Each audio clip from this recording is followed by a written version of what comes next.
Telesik, little stick. Once upon a time, there lived an old man and an old woman.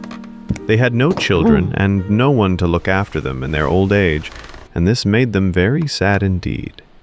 One day the old woman said to the old man, "Go to the forest, old man, and cut down a tree. We'll make a little cradle. I'll put a stick of wood in it, and I'll rock the cradle and amuse myself that way." The old man did not want to do it at first, but the old woman begged him to again and again, and he finally did as she asked.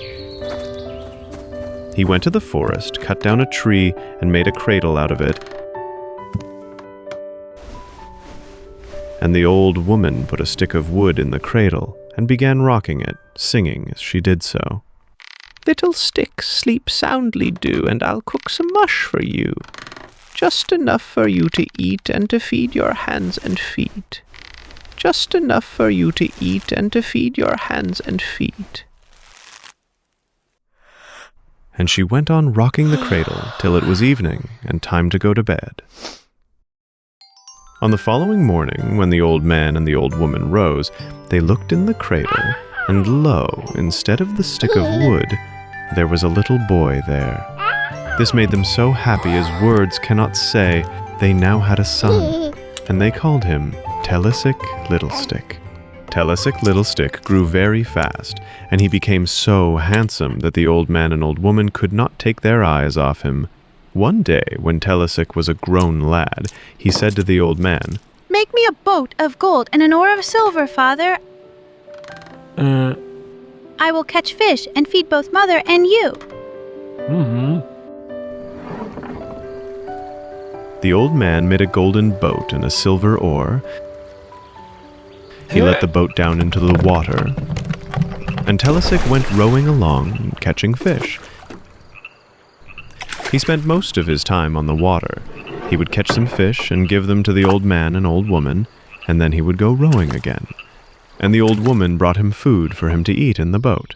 Said the old woman, "You must remember to row to shore only when I call you, Telesik. If you hear a stranger calling, you must row past him and away."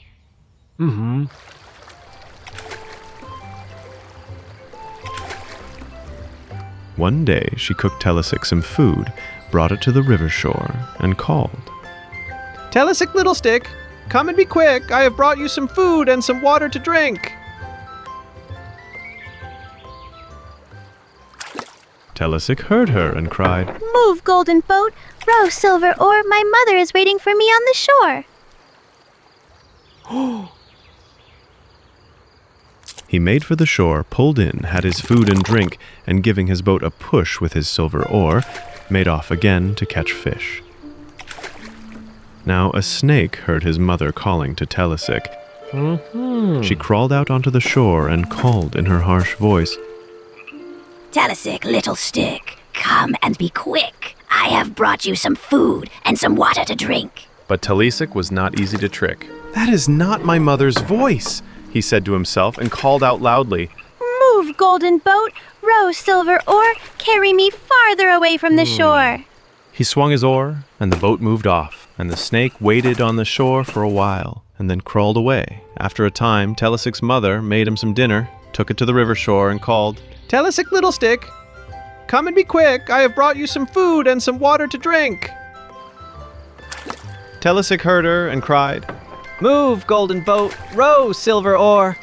My mother is waiting for me on the shore." He pulled into the shore, ate and drank, gave his mother the fish he had caught, and made off again. And the snake crawled out onto the shore and called in her hoarse voice, "Telesik, little stick, come and be quick. I have brought you some food and some water to drink." But Telesik knew it wasn't his mother calling, and began plying his oar the harder. "Move, golden boat, row, silver oar, carry me farther away from the shore," he cried. The boat moved off, and the snake, who saw that nothing would come of her trying to trick Telesik, left the river and went to the blacksmith. "Blacksmith, blacksmith, forge me a new throat. I want my throat to be as thin as that of Telesik's mother," she cried. The blacksmith did that, and the snake went to the river, calling, "Telesik, little stick, come and be quick. I have brought you some food and some water to drink. Telesik thought it was his mother calling and cried, Move, golden boat, row, silver oar.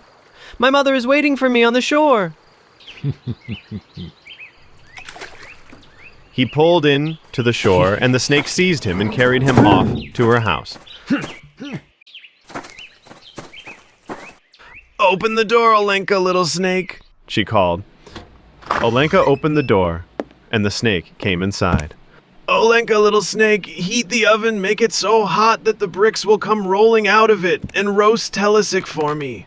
I'll go and invite some guests, and we'll have a feast," she said. And off she hurried to call the guests. Olenka lit the oven, made it so hot that it all but fell apart, and said, "Get on this spade, Telesik."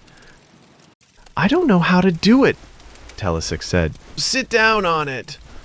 Telesik put his hand on the spade. "Like this?"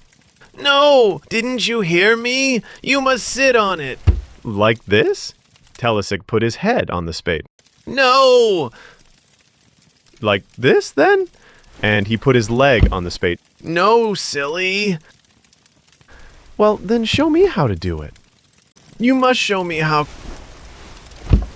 There was no help for it, so she got on the spade, and Telesik seized it, thrust it into the oven, and shut the oven door.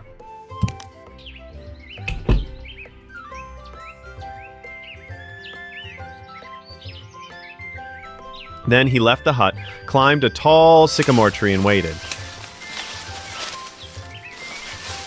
Some time passed, and the snake and her guests, the dragons, came flying up.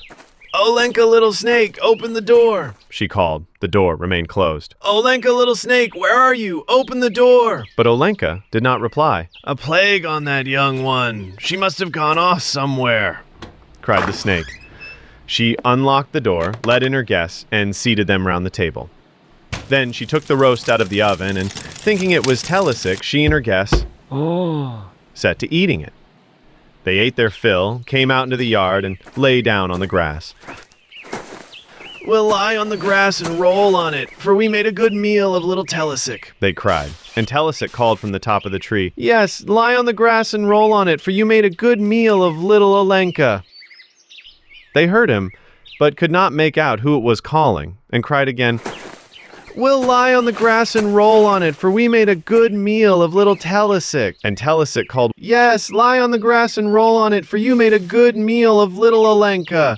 Now this made them stop and ponder who it was calling. They looked all around, and seeing Telesik on the top of the sycamore tree, rushed to the tree and began chewing at it. They chewed and they chewed till they broke their teeth, but they could not chew through it.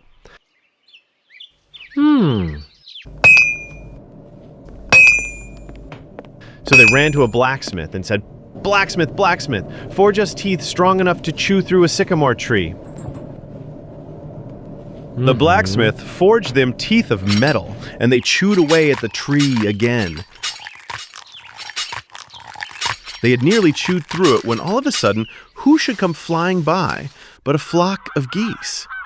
Telesik saw them and called, "Little geese, heed my plea, to my folks carry me. At the door they will meet us, to a feast they will treat us. We will eat and drink too, and then dance the night through." And the geese called back, "Let the ones that are flying behind us help you." The dragons gnawed away at the tree again, when all of a sudden who should come flying up but another flock of geese? Telesik saw them and called, "Little geese, heed my plea, to my folks carry me. At the door they will meet us, to a feast they will treat us. We will eat and drink too, and then dance the night through." And the geese called back, "Let the ones that are flying behind us help you." By that time the sycamore tree was all but chewed through, and it creaked and swayed. The dragons would stop for a rest and then chew away at the tree again, and this happened once and twice and 3 times. All of a sudden, who should come flying by but a third flock of geese? Telesik saw them and called, Little geese, heed my plea, to my folks carry me. At the door they will meet us, to a feast they will treat us. We will eat and drink too, and then dance the night through. But the geese called back, let the ones that are flying behind us help you. And away they flew. There sat Telesik, and he was very sad indeed, for the tree was about to fall, and he knew he would fall with it and be killed. All of a sudden, who should come flying up but a young goose all by itself? It had fallen behind the other geese and was so spent that it could hardly fly. Telesik saw it and called, little goose, take me, pray, off this tree and away. Little goose, heed my plea, to my folks carry me. At the door they will meet us, to a feast they will treat us. We will eat and drink too, and then dance the night through. The goose took pity on Telesik. Get on, it cried, and it helped Telesik climb on its back and flew on.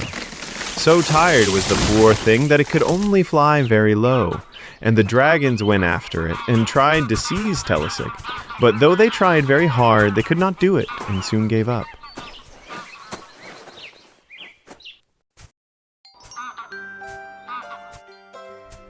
The goose brought Telesik home, put him down on a bench by the side of the house, and began walking over the yard and picking at the grass. Telesik sat on the bench and listened to what was being said in the hut. Now the old woman was baking pies just then. She took some out of the oven and said, here is a pie for you, old man, and here is another for me. How about one for me, mother? The old woman took some more pies out of the oven and said again, here is a pie for you, old man, and here is another for me. And Telesik called again, don't you want to give me one, mother? What was that? Didn't I hear someone calling me old man? The old woman asked. It only seems so to you, said the old man. The old woman took some more pies out of the oven. Here's a pie for you, old man, and another for me, she said. Don't you want to give me one, mother? Telesik called again. Say what you will, but I hear someone calling me, said the old woman. She glanced out of the window, and there was Telesik, sitting on the bench. The old man and old woman rushed out of the hut, seized Telesik, and carried him inside, and they were as glad can be. Now the goose was still in the yard, and the old woman saw it and said, there's a young goose out in the yard. I will go and catch it and roast it for our dinner. Oh no, mother, don't do that, Telesik cried. Feed it instead, for if it wasn't for the goose, I would not be with you now. So they fed the goose and gave it water to drink, and they put some millet under the porch for it to eat later. And the goose felt much stronger for the food it ate and flew away. So there's a little tale for you, and for me some rolls and some honey too.